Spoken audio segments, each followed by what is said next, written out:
Hi guys, it's Alicia. Now today I'm going to be doing a review and giving you a little information on First Landing State Park.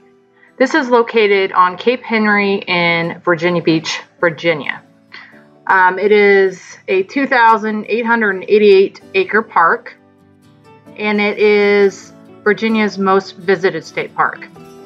The park is divided by Shore Drive. On the north side of Shore Drive is the main entrance, and this is where you can access the beach.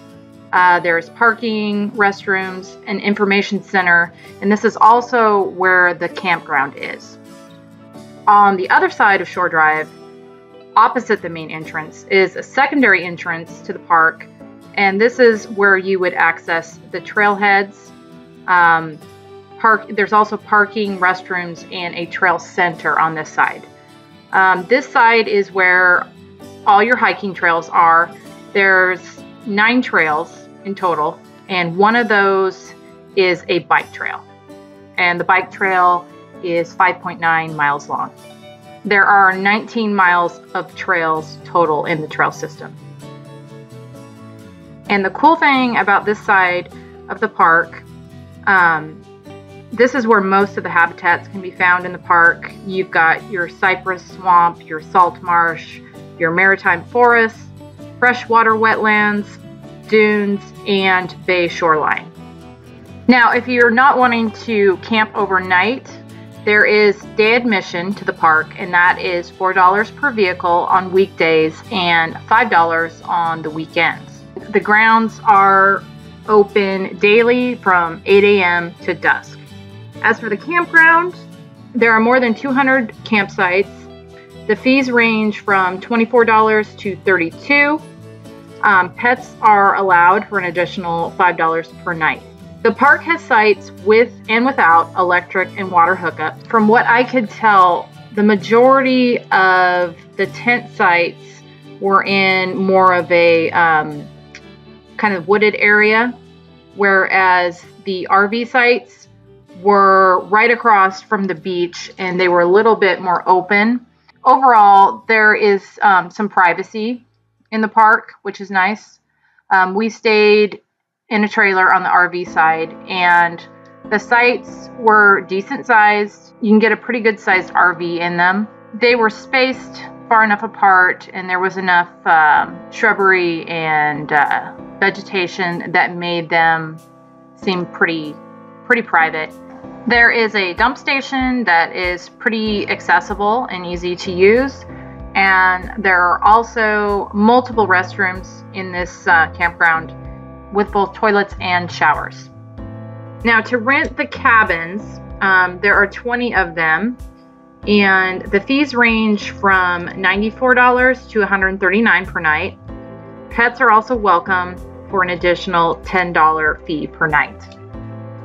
The name First Landing came from the fact that English colonists first landed in that area in 1607. As for the beach access, there are several boardwalks that go across the sand dune to provide you beach access. They don't want you walking across just anywhere because they want to protect the vegetation and everything. So there are, I think it's 4 boardwalks that go across to the beach. And the beach is 1.25 miles long. Now, the campground and the end of the beach butt up next to a military base, and that's clearly marked. They have fencing and signs letting you know that there is a military base there, and clearly you are not supposed to go across. As for what there is to do in the area, one of the things that we did was we went across the Chesapeake Bay Bridge-Tunnel. This is a 23-mile bridge tunnel crossing at the mouth of the Chesapeake Bay. It connects Virginia Beach with Northampton County on the Delmarva Peninsula.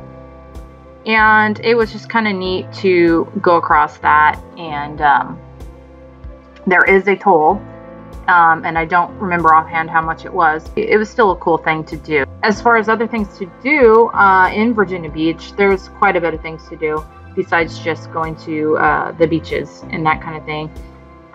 There is the Virginia Aquarium. We did not go to this. We didn't have time. There's also the Cape Henry Lighthouse, which is on a military base, so you do need to keep that in mind as far as having identification or all that stuff to get onto the base. We also did not do that.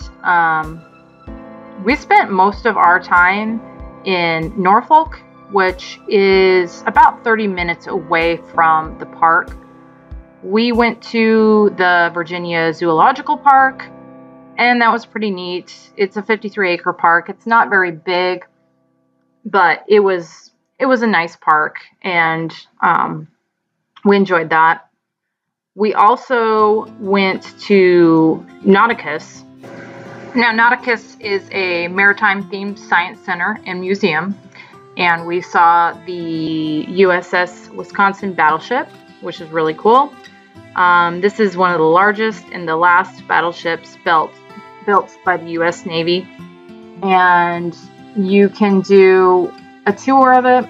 You can do a like a guided or a self-guided. We did the self-guided, and it was just really neat to walk all around that ship. Now, our stay at First Landing State Park was pretty quick. We only did 3 nights there, so we didn't get to do as much as I would have liked to.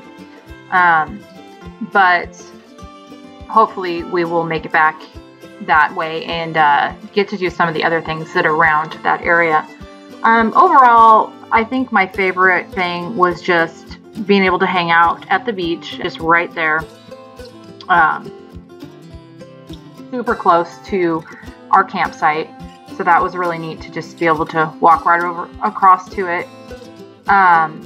And I think the coolest thing that I experienced while I was there was getting to see some dolphin surfacing, and I will insert that footage right here. They're a little bit out there, but if you look real close, you can see them. Anyway, that was really cool to see that, and that was probably my favorite part of the trip. So, all in all, I think First Landing State Park is a really cool place to go, even if you are just going to go and spend the day there. But the campground I really enjoyed, and definitely someplace I would recommend and would like to go again. So I hope you enjoyed this video. Thank you so much for watching, and I will see you on the next one.